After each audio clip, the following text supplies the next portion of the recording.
What is up, YouTube? Welcome back to another video.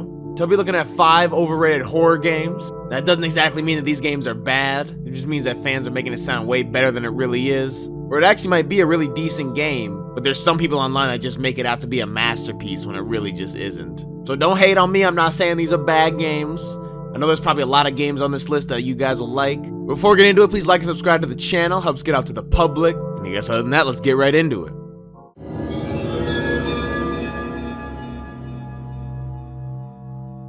Now, the first one is the Silent Hill games from 3 onwards. Honestly, 3 is kind of where I lost interest in the series overall. It was a good game, don't get me wrong, but it just wasn't what I was expecting. 1 and 2 are absolute masterpieces, but I feel like after that it just got mediocre, especially some of the more recent releases. Now honestly, I love the Silent Hill series and the whole setting. I've actually played through a lot of these games and actually enjoyed myself, but when I see people talking online like they're a lot better than they are, I just gotta stop you right there. Because they are really mediocre, and the only part that makes it interesting is that whole Silent Hill environment. Now with that said, I actually really do hope we get a revival in the Silent Hill series. Even if it is another mediocre game, I'd still like to see something come out of the Silent Hill series. With that, let's just get right on to the next one.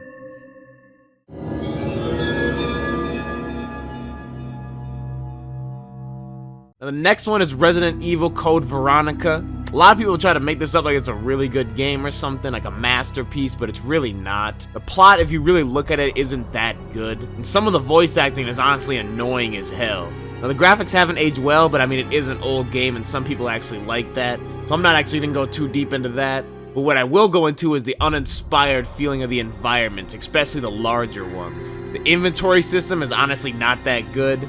I'm not sure how they fucked it up when it was actually decent in the other Resident Evil games. The auto-aiming system is pretty buggy. The enemies are actually pretty dumb. And the only extra in the game is 1 costume. Like, it's like they just didn't give a shit about this game. Honestly, there are a lot of problems in this game that I feel like a lot of people overlook. But I don't think it's a bad game. There actually is a good, decent bit of content here. But I don't think you should be propping it up like it's a masterpiece or anything. It's a pretty average Resident Evil game at best.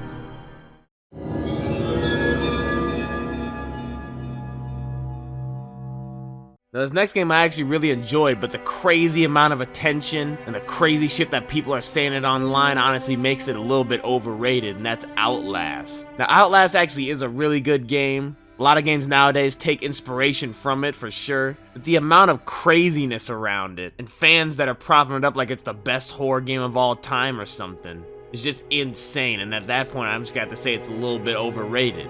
The gameplay, if you really look at it, actually is pretty simplistic. And there were a lot of times where I actually didn't know if I had to hide or keep running, which you could say is a good thing, but honestly it just got annoying after a while. The story was actually pretty average, but I do think it was executed well. And honestly, if you haven't seen the ending, I didn't think it was that good of an ending at all to me. Sometimes the AI in this game actually can be pretty stupid, but like I said earlier, this game actually is really good. I just think that the amount of hysteria around it is a little too much.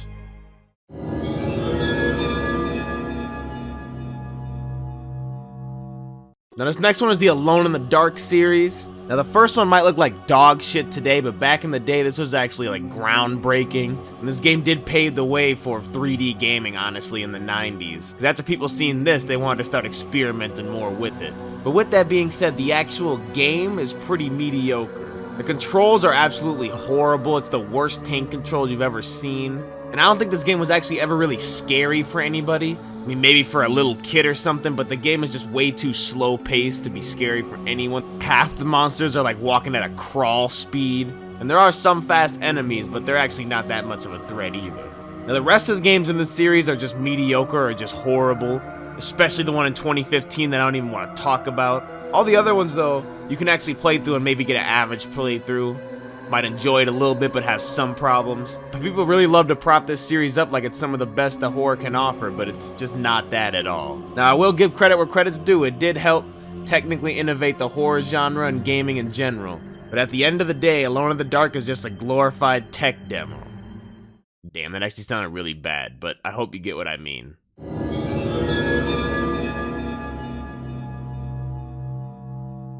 Last but not least on the list is Five Nights at Freddy's. This game actually was scary when it first came out, used to scare the hell out of me. But how big it got, I think everyone was surprised. Now, for granted, it was a lot of kids playing the game, but also there was a lot of adults and teenagers. Almost everyone was playing it. Now, the game itself is decent, but it's nothing actually to brag about. But the addictive gameplay style and the creepy animatronics, which hadn't really been done before in horror, and they also produce a lot of profitable like merchandise and shit like that, just opened the way for this thing just to blow up.